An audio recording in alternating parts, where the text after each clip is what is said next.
आज हम अपनी क्लास में रचना के आधार पर शब्दभेद के बारे में पढ़ने वाले हैं।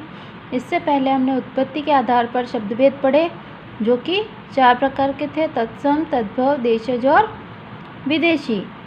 जो रचना के आधार पर जो शब्द होते हैं वो 3 प्रकार के हैं: रूढ़, यौगिक और योग रूढ़। जो रूढ़ शब्द होते हैं वो किसी विशेष व्यक्ति या वस्तु के अर्थ को प्रकट करते हैं और उनके खंड करने पर उनका कोई अर्थ नहीं निकलता है। जैसे शिक्षा, तो शिक्षा के अगर हम खंड करें तो इनका कोई अर्थ नहीं निकलेगा।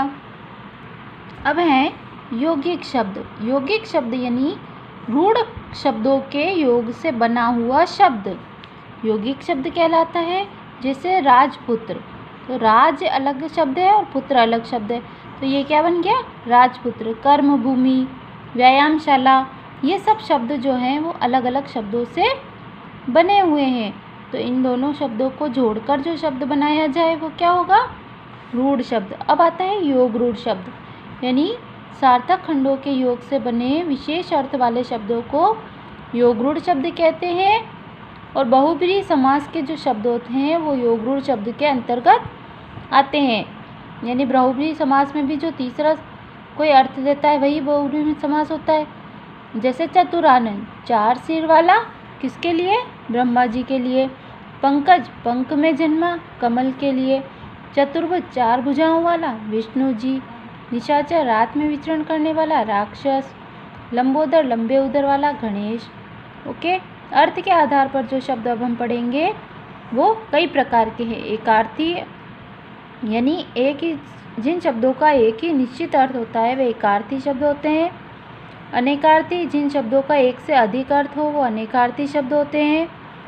जैसे आम, आम का अर्थ क्या है? साधारण और फल। पक्ष यानी 15 दिनों का समूह। दायां या बायां भाग।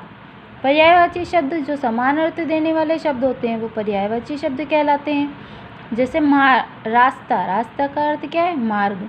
पथ, सुंदर का चारु, मनोरम, मनभावन। विलोम शब्द क्या होते हैं? एक दूसरे का उल्टा अर्थ देने वाले जो शब्द हैं वो विलोम शब्द कहलाते हैं। जैसे समता, विषमता, तीव्र, मंदिम, त्याग, ग्रहण, ये सब एक दूसरे के उल्टे हैं। वाक्यांश के लिए एक शब्द भाषा को अधिक प्रभावशाली बनाने के लिए अनेक शब्दों के स्थान पर एक शब्द का प्रयोग किया जाता है। जैसे सहन न करने योग्य, जो सहन करने योग्य नहीं होता उसको क्या बोलेंगे हम? असह्य। राजनीति से संबंध रखने वाला, राजनीतिक या राजनीतिक। सब कुछ जानने वाला, सर्वज्ञ।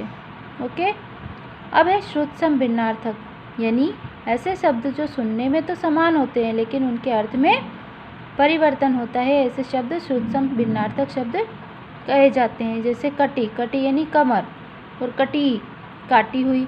ग्रह, ग्रह, घर, ग्रह, नक्षत्र। ओके, अब हम चलते हैं अपने नेक्स्ट भेद की ओर। प्रयोग के आधार पर, प्रयोग के आधार पर जो शब्द होते हैं वो 2 प्रकार के होते हैं। विकारी, यानी ऐसे शब्द जिनमें लिंग, वचन या काल के अनुसार परिवर्तन होता है विकारी शब्द होते हैं। जैसे संज्ञा, सर्वनाम, विशेषण और क्रिया, इनका लिंग, वचन और काल में परिवर्तन हो जाता है। अविकारी शब्द वे होते हैं जिनमें लिंग, वचन, कारक या काल के अनुसार कोई परिवर्तन नहीं होता। जैसे क्रिया, विशेषण, समुच्चय बोधक, संबंध बोधक, विस्मय आदि बोधक और निपात। जो अविकारी शब्द होते हैं उनको हम क्या कहते हैं? अव्यय भी कहते हैं। ओके, अब आते हैं हम अपने एक्सरसाइज की ओर, जो है पेज नंबर 37,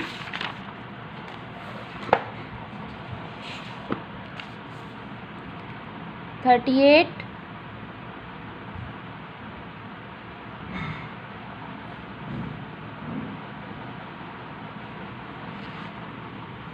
39 स्वयं परीक्षण।